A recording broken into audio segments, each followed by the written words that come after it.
When it comes to sales and customer service, oftentimes we are waylaid, detoured, and distracted from what it's really about. If you think about it, sales is everybody's business. Customer service is not a department, it's a way of life. What we need to do is cut through the clutter and identify what really matters most when it comes to sales and customer service. It's like the guy who had a dream. A genie appears to him, says, "Sir, you've lived a noble life and I'll grant you one wish." The man thinks for a moment and he says, "I wish that peace and love and prosperity fill the whole earth." Genie smiles and says, "That's a noble wish, sir, but we don't deal in fruits here. We only deal in seeds." We need to ask the real questions, and in order for us to get a better answer, we have to ask a better question. How about, who is your real competition? If you work at a hotel, most hoteliers think another hotel is their competition. No. When it comes to customer service, when it comes to competition, your competition is another entity, another enterprise that delivers an amazing customer experience. It could be a car rental place. It could be a restaurant. It could be a university selling tickets to your favorite athletic event. When we start asking the right questions, it's amazing how we can get these right answers. And that's what I want to talk to you today about. When it comes to sales and customer service, I think we have to focus in on just a couple of issues, 3 in particular. Number 1, we become the average of the 5 people we associate with the most. So if you don't like what you're attracting, change what's attracting it. And in the concept of sales and customer service, because we all like to do business with winners, we have to ask that better question: are you a winner? We must be willing to pay any price and travel any distance to associate with extraordinary human beings. So if we really expect someone to walk past our competition, we must position ourselves as one of those extraordinary human beings that attract people into our space and guarantee that when they leave our space, they say, "I like me best when I'm with you. I want to see you again. Oh, and by the way, you sold me something?" No one wants to be sold, but we love to buy and do business with winners. The second thing we need to remind ourselves about when it comes to extraordinary sales and creating that amazing customer delight is that at the end of the day, you can't coach results, you can only coach behavior. If our corporation gives us a sales quota and we focus only on achieving and accomplishing that quota, we've missed the boat. We can't sell a product until we first sell ourselves. And the behavior that allows us to sell ourselves is when we develop that deep, undeniable conviction in what we're selling. A good friend of mine by the name of David Buchwald, working for a major insurance company in our country, tells a magnificent story. A couple of weeks after the terrorists attacked the World Trade Center in New York City on September 11, 2001, David Buchwald delivered 52 death benefits checks to 52 widows who lost their husbands that brutal day. Interesting how, as he shares his story and gets emotional in doing it, he will relate that he's so glad he did not take no for an answer. He is so proud of the fact that he was relentless because he believed in his product and he knew that his clients, that his customers needed what he had to sell. Not just the product, but the service, and obviously now their families will be taken care of in their absence. God rest their souls. As David concludes this story, he also shares 2 tragic phone calls that he received 2 weeks after he delivered these 52 death benefit checks. Each of these 2 calls was from a separate widow saying, "I was just going through my husband's things and I discovered a life insurance policy, a $2 million life insurance policy. Could you check on the status?" David Buchwald did some research and reluctantly had to phone these 2 widows back and say, "I'm sorry, your husband stopped paying his premium 6 months ago and there's nothing I can do." Do you believe in your product so that you are relentless? And I ask that question because statistics indicate that 44% of sales professionals quit after the first sales call. 24% of sales professionals quit after the second sales call. 14% of sales professionals quit after the third sales call, and 12% of sales professionals quit after the fourth sales call. That means 94% of sales professionals quit by the fourth sales call. when statistics also prove true that 60% of sales are closed on the fifth sales call. We need to ask ourselves, are we like that famous growth cycle of the Chinese bamboo tree? You plant the seed in the ground, you water and fertilize it, it grows 12 inches in the first year. You continue to water and fertilize it, it grows another 12 inches in the second year. It grows 12 inches tall each year for the first 5 years. So after 5 years, modern math indicates the Chinese bamboo tree is now 5 feet tall. Then something very interesting happens. In the 6th year, the Chinese bamboo tree grows 90 feet. 90 feet in 1 year. After the 6th year, that Chinese bamboo tree is now 95 feet tall. What would have happened had we given up on it? What would happen if you gave up on yourself? How many of us give up in the first sales call? Or maybe we actually hang in there long enough for the 4th sales call, and when statistics are in our favor and we think we can close the deal on the 5th sales call, we still don't close it. Why? It's because we have not focused in on why we're selling, why we are taking the time to create that trust relationship so we can be persistent, so we can be relentless and not sell anybody anything, but just put ourselves in that perfect position so that they want to buy what we're offering. How many of us are like the Chinese bamboo tree, especially when it comes to sales? We give up on the first sales call. Or maybe we actually do hang in there for 4 sales calls, and statistics are in our favor to close the deal after the 5th sales call, but we still don't close the sale. Why? It's because we're still focused in on results instead of on behavior. Remember, we must sell ourselves before we can sell the product or deliver the service. That brings up the 3rd thing we need to remember when it comes to sales and delivering that amazing customer experience. It's based in a question. So how do we not be annoying? If it's important for us to continually and relentlessly pursue this individual because we believe so deeply in what we have to offer him or her, we've got to figure out a clever way to make sure each of these sales calls is different. It boils down to one quote: "The only place from which a person can grow is where he or she is." We have to go where they are physically and emotionally. Only there can we gently invite them to buy. If you think about it, it's the heart and soul of parenting. The only place from which our children can grow is where he or she is. We have to go where they are physically and emotionally. Only there can we gently inspire them to be responsible citizens. It's the heart and soul of coaching. The only place from which our athletes can go is where he or she is. We have to go where they are physically and emotionally. Only there can we gently invite them to take their performance to that peak performance level. Based on that quote, let's use our creativity and remember that in sales, we can't quit after the first sales call, and perhaps that was on a golf course. The second one could be in a restaurant. The third one could be somewhere else, remembering that the sales process leads us to the sales presentation, which is usually the 5th time we meet, which is when we get dressed up, all dolled out, make an official appointment in their office, keep our appointment to 30 minutes max, and they know we're coming in to ask for the sale, to sign the contract. So let's back up and talk about some creative ways to engage in this sales process and prove true that the only place from which a person can grow is where he or she is. In real estate, we know it's about location, location, location. But when it comes to selling ourselves first so people trust us and allow us to persist and be relentless, we must also remember it's also about location, location, location, which is about being visible in the community, being part of the Rotary, the Kiwanis, the Optimist Club, supporting galas, getting involved in fundraisers, running that 5K, participating in the community as a volunteer coach, so that we have developed that trust relationship before we actually sit down and give our value proposition and sell them or allow them to buy what it is that we're advising them to purchase.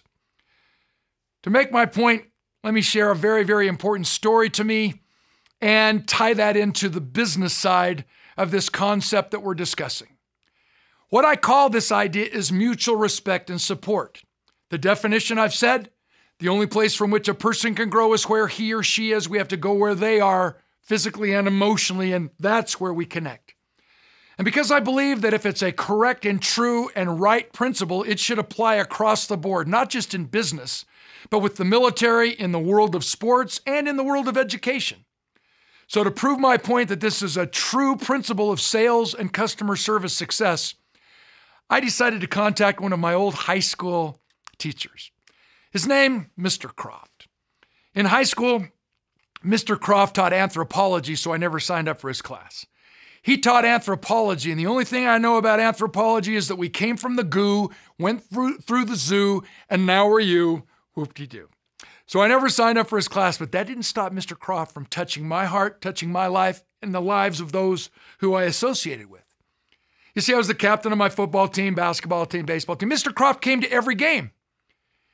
And it turns out now that we're adults and he confesses to me, he hated football, he hated sports, he never even stayed for the games. We would just have this little eye contact. He would be in a pre-designated spot. We'd have our little sign like, "Go Dan, I believe in you, have a good day." And then he would leave. He didn't just touch the students' lives whom he taught inside his classroom, but he was a teacher on Saturday in the grocery store. He was a teacher on Wednesday night in the ballpark. Mr. Croft was a consummate teacher who understood the only place from which a person can grow is where he or she is. He always went where we were. He didn't expect for us to come where he was. So obviously, I hit him up. "Mr. Croft, I'm looking for an experience that you had. As an eyewitness account, I want an experience that proves true in the world of education that the only place from which a person can grow is where he or she is. I know I experienced that through you and through our relationship and friendship, but do you have another experience that you could share with me that I could share with my audiences?" And he smiled. He says, "I got the perfect story." He said he had this kid in his class. For the first 2 weeks of class, this one particular year, this kid disrupted the entire class. Total terrorist. I said, "So what'd you do, kick him out?" Mr. Croft got this offended look on his face. He says, "Danny, I've taught school for over 25 years, and I've never sent a kid to the office. I don't understand why so many teachers think the principal's office has all the Band-Aids. We're responsible for the students in our classroom and the students in the school. If we're a consummate teacher, we are a teacher 24/7. I said, "I get it, Mr. Croft, but are you exaggerating?" I said, "I've been in schools before where you walk in, there's a long line of students out the principal's office, down the hall, out the door, past the 9A bus stop. They have tans. They've been out there for 4 months. What's wrong? Oh, I got caught screwing goldfish into the pencil sharpener and I'm on murderer's row." That's not education. You don't just kick people out. Remember, discipline is to teach, not to punish. You can't increase a person's performance by making him feel worse. Humiliation immobilizes our behavior, and I'd love to talk about that at another time. But I said, "Mr. Croft, so what did you do?" And he said, "I couldn't give up on this kid. So I did some research, and Mr. Croft discovered that this kid played in a rock and roll band." Duh. And Mr. Croft discovered that this kid's rock and roll band was playing this very Friday night in a smoke-filled bikers bar, honky-tonk smoke-filled bikers bar out in the bushes somewhere. So Mr. Croft talked 5 of his fellow teachers into going with him so that he wouldn't be stabbed all by himself. Now visualize Mr. Croft. He always wore an Argyle sweater with matching Argyle socks. So did his colleagues. We used to call them the GQ crew. Now visualize this dance hall. Smoke bellowing in the rafters. Heavy metal band on the stage. Talk about a punk heavy metal band. Lead singer, half his head shaved, carburetor stuck in his nose. 22 earrings over here, miniature towel rack over here. Looks like he fell down the stairs with a tackle box. Can you visualize who I'm talking about? You almost want to come up to him and say, "Hey, I'm sorry you got mugged with that staple gun. Can we talk on Friday?" They're on the stage. Mr. Croft and his fellow teachers stroll in the back of this place, and the band stops dead in their tracks.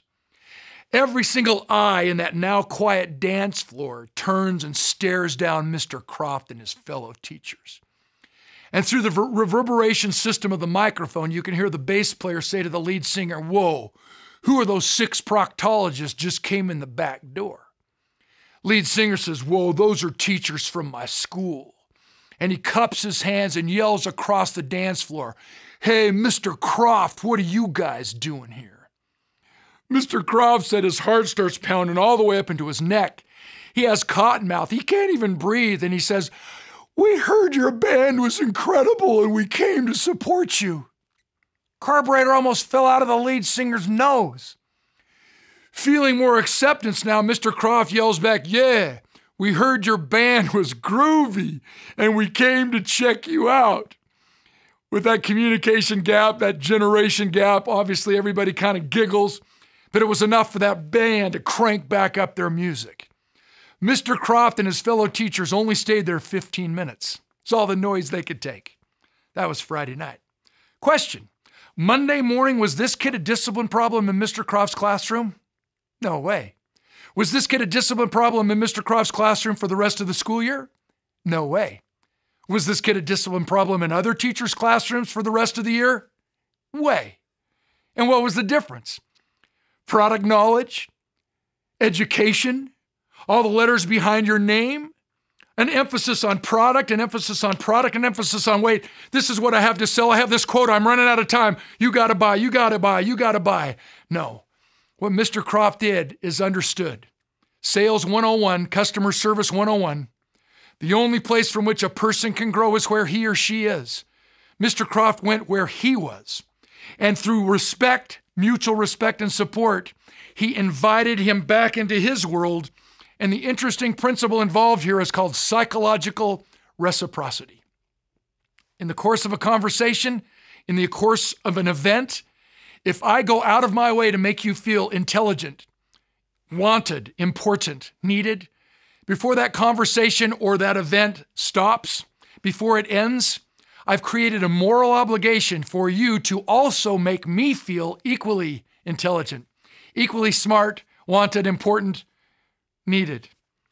And with the attitude that when the water in the lake goes up, all the boats rise together, as we understand and develop this trust relationship, we can be persistent, and I guarantee they will follow our advice and allow us to make our presentation, which gets that sales process underway until we actually make the sales presentation where we close the deal. Obviously, because this is a correct principle, it applies across all aspects of our lives, especially in sales and customer service. A great friend of mine invited me to play golf at a wonderful country club outside of Syracuse, New York. 3 of us teed it off, and by the 3rd hole, the golf shop had sent a 4th gentleman to join us. He hopped in my golf car, and for the next 16 holes, we got to know each other. And I said, what do you do for a living? He was one of the key individuals, one of the biggest wigs at Peat, Marwick, and Mitchell, one of the big 8 accounting firms in those days, and has now been amalgamated into another amazing organization. He had worked for Peat, Marwick, and Mitchell for many, many, many years, over 25 years, and they had promised him that if he came back to Syracuse, this would be his last stop. He grew up in Syracuse. He was so excited. He had owned this home for so many years and had only rented it out knowing that this is where he wanted to retire. And as he settled in and they unpacked their boxes, Peat, Marwick, and Mitchell blindsided him and said, we need you to move one more time. And he said, I quit. I said, you walked away from this entire experience? He says, yeah. I said, so what did you do? What's your strategy? He said, I have a specialization in tax strategies. He said, so my strategy is to join this country club and play golf 6 days a week, every single week for 3 months straight. I said, that's your strategy? He goes, yeah. I said, good strategy. What does your wife think? He says, she's going to kill me. I said, rightfully so. We finished our golf game. Ironically, 1 year to the day, I'm back at this country club, and I'm in the country club having dinner with my good friend. And all of a sudden, this gentleman walks in to the restaurant, and I kind of squint at him, and I say to my friend Steve, hey, that guy looks familiar. And he says, oh, yeah, you played golf with him a year ago. I said, he's the bigwig from Peat, Marwick, and Mitchell that quit? He goes, yeah. I said, whatever happened to him? He says, why don't you tell him that you're here and let him explain his story? So he joined us for dinner, and I said, so what's up? He now has the largest accounting firm in the Metroplex from Fayetteville, Manlius, outside of Syracuse, all the way down to Liverpool. He even takes care of the books at that country club. Why? He understood that the only place from which a person can grow is where he or she is. He used the country club membership to pre-qualify those individuals who had enough wealth, who had enough net worth, who would actually need his specialized tax service and advice. The only place from which a person can grow is where he or she is. We have to go where they are physically and emotionally, and do a little homework in discovering what their needs are so that we really can advise them and not try to sell, but to advise them to buy because we know that they need what we are offering. What could you do at your corporate events? What could you do in the workplace? What could you do in your neighborhood to go where others are and develop that trusting relationship before you actually ask them for the sell? Maybe a neighbor, maybe a coworker has a son, a daughter in the school play. And behind their backs, you rally the troops. You talk to other coworkers. Hey, James's daughter is in the school play, and the school play's on Thursday. I've bought a block of tickets of 20 so that all of us on our floor in the company can actually go and surprise James and support his daughter. And you show up to the school auditorium and James is blown away. Are you kidding me? What are you all doing here? We heard your daughter was in the school play and we came to support her. James says, she's a tree. She's holding a branch off stage. It's not even well lit in the corner. And we say, yeah, but we heard she was the most awesome tree in the history of the drama department at this school. And we wanted to come and support her and let you know we support you and your family. Think about the positive ramifications that occur simply when you show back up to work on Monday. And James is like, wow, these people really care about me. I need to show how much I care about them. And again, when the water in the lake goes up, all the boats rise together. Bottom line, when it comes to sales and customer service, sales is everybody's business. Customer service is not a department. It must be a way of life. It's about positioning ourselves in the marketplace. Question, have you thought about your dentist today? Most likely not. But if your tooth starts to hurt, suddenly your dentist becomes the single most important person in your life. More important than your children until you take that pain away. Well, if you're a dentist, you have to be realistic. People don't just think about you every day. But what you need to do in sales and customer service is position yourself in the community. Develop those trust relationships so that when that person does need a dentist, they think of you. I hope that each of us understands that it really is about location, location, location. Visibility, visibility, visibility. We must go where those people are physically and emotionally before we can ever invite them to buy what we're selling.